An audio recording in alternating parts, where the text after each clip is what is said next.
The bombshell interview tonight further entangles the president and his closest allies into the Ukrainian scandal. This comes as the Senate is preparing for the historic trial, and now that the House has sent over the articles of impeachment. KCAL 9 political reporter Randy Page is here now with the story. Randy.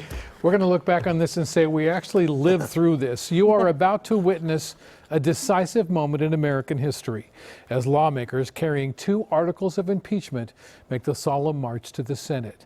But first, portions of an interview as Rudy Giuliani associate Ukrainian businessman Lev Parnas makes shocking allegations in an interview with MSNBC's Rachel Maddow.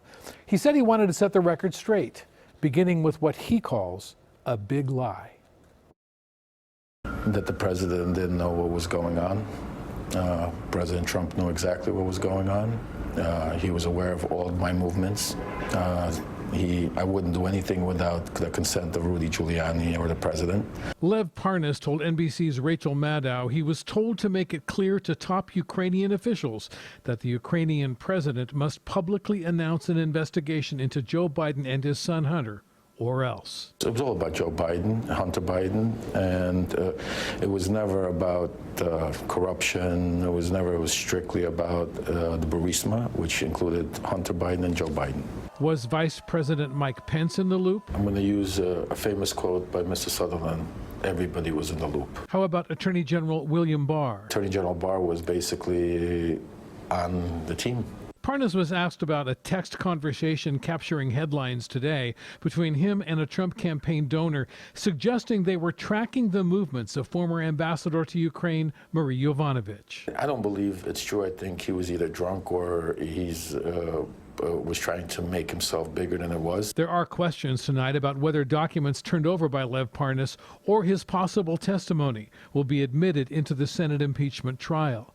Many lawmakers, including at least one Democrat, don't find him credible. Somebody who's been indicted for multiple felonies, yes. There are questions of credibility there that have to be processed through.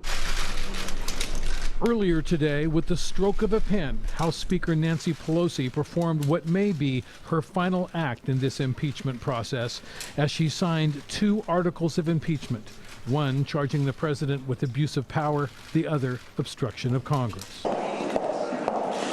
Then the hollow sound of heels on marble floors mixed with the whir of camera shutters as the lawmaker chosen to lead the prosecution of the case, Burbank Congressman and House Intelligence Committee Chair Adam Schiff, joined 6 other lawmakers selected to be managers for the historic march to the Senate side of the Capitol to deliver the articles of impeachment to Majority Leader Mitch McConnell.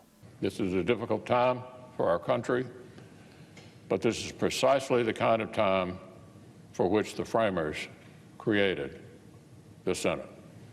I'm confident this body can rise above short-termism and factional fever and serve the long-term best interest of our nation.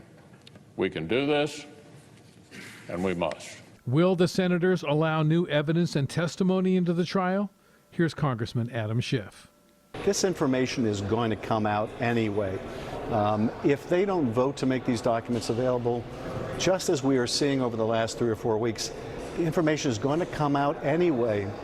And at some point, if they vote against witnesses and documents, they're going to have to explain when the new evidence does come out. Why did they oppose hearing this when it would have made a difference during the impeachment trial? Why did they blind themselves to the truth? President Trump's reaction to his impeachment? They have a hoax going on over there. Let's take care of it.